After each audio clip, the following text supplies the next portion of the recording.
في البطولة. مرمى المنتخب العنابي ما حدا يطوله.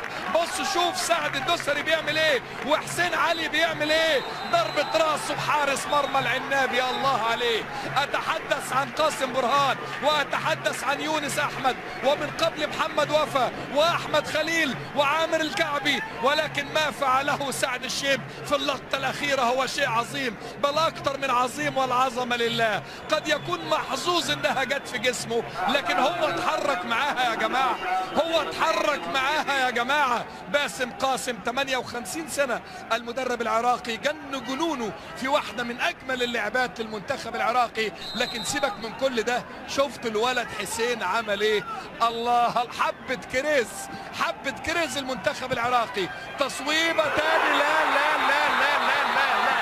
الله عليك يا ولد، الله عليك يا ولد، فرحت كل البلد.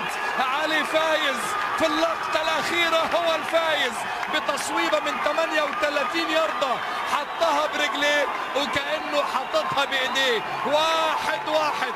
الله عليك يا ولد، فرحت كل البلد، فرحت العراق، كل العراق من بصرة إلى بغداد، كل العراق فرحانة بيك يا ولد. هدف إيه يا جماعة؟ هدف إيه يا جماعة؟